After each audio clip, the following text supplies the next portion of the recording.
Oke, mari kita bedah salah satu kitab yang, jujur aja, paling kelam dan penuh gejolak di Alkitab. Kitab Hakim-Hakim. Ini bukan cuma kumpulan cerita-cerita perang zaman dulu loh, tapi ini adalah studi kasus yang dalam banget tentang apa yang terjadi kalau sebuah bangsa, kehilangan pegangan dan lupa sama Tuhannya. Nah, kalimat ini nih, ini kuncinya. Kalimat ini diulang-ulang terus di sepanjang kitab. Dan ini seperti diagnosis dokter buat penyakit sosial dan spiritual yang udah parah banget. Coba dibayangin, gimana rasanya hidup di masyarakat di mana nggak ada lagi standar kebenaran yang mutlak? Ya, itulah dunia yang digambarkan di kitab Hakim-Hakim. Dan pertanyaan ini jadi inti pembahasan kita kali ini. Kitab ini ngangkat masalah yang kelihatannya kuno, tapi kok rasanya relevan banget ya sampai sekarang? Jadi apa sih akibatnya kalau yang penting menurut gue benar jadi hukum nomor 1? Oke, kita mulai dari bagian pertama ya. Untuk bisa memahami kekacauannya, kita harus tahu dulu panggungnya kayak gimana. Latar belakangnya seperti apa. Jadi gini, setelah zaman Yosua selesai, nggak ada lagi satu pemimpin besar yang bisa menyatukan bangsa Israel. Mereka itu jadinya kayak, kumpulan suku-suku yang jalan sendiri-sendiri. Nggak ada pusatnya.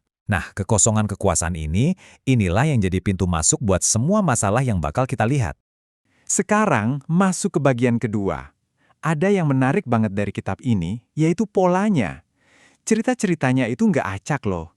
Justru mereka ngikutin sebuah siklus, sebuah lingkaran setan yang tragis dan terus berulang. Jadi polanya itu ada 5 langkah. Ini kayak mesin ceritanya. Pertama, bangsa Israel mulai nakal, mereka murtad menyembah ilah lain. Terus, sebagai akibatnya, mereka ditindas bangsa lain. Nah, pas udah menderita, baru deh mereka teriak-teriak minta tolong. Habis itu, Tuhan kirim seorang hakim buat menyelamatkan mereka. Akhirnya ada masa damai. Tapi sayangnya, ceritanya nggak berhenti di situ. Siklus ini mutar lagi dan lagi. Nah, ini poin paling pentingnya. Ini bukan sekedar lingkaran biasa yang datar. Ini tuh spiral yang terus turun ke bawah. Jadi setiap kali siklusnya berulang, kondisinya makin parah. Dosanya makin menjadi-jadi. Hakim yang diutus makin problematik. Dan masa damainya makin sebentar. Oke, sekarang kita bahas soal hakim-hakimnya. Jangan bayangin mereka ini kayak pahlawan super yang sempurna ya. Jauh dari itu.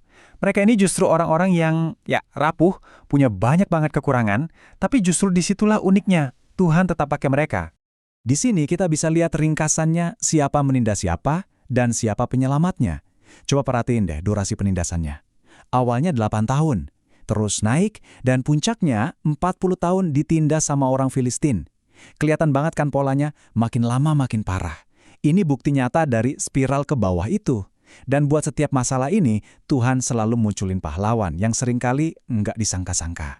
Nah, di sini makin kelihatan lagi soal spiral ke bawahnya, tapi dari sisi kualitas pemimpin.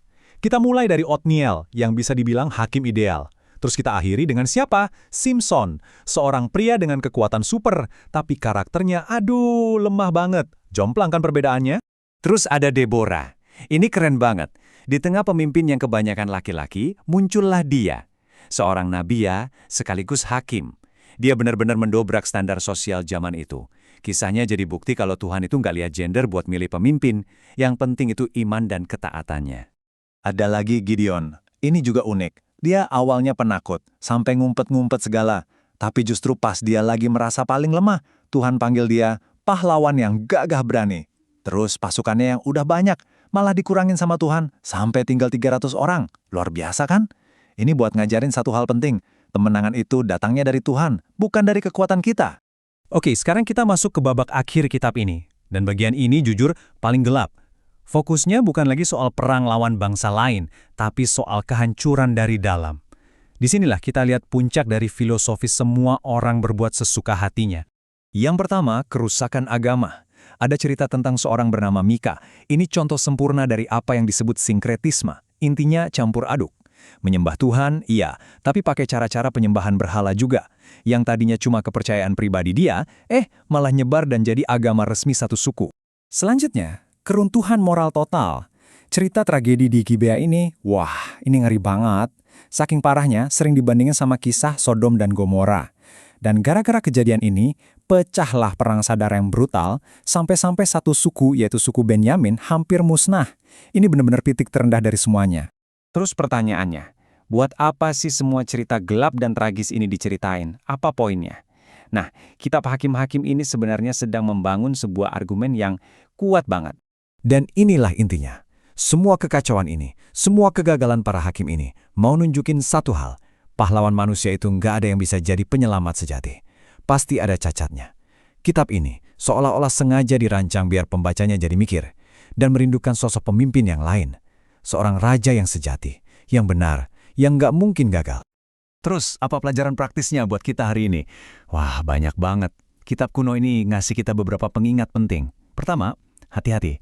Jangan campur aduk iman kita sama nilai-nilai dunia. Kedua, penting banget buat ngajarin generasi selanjutnya. Ketiga, kesuksesan sejati itu datangnya dari Tuhan, bukan kekuatan kita.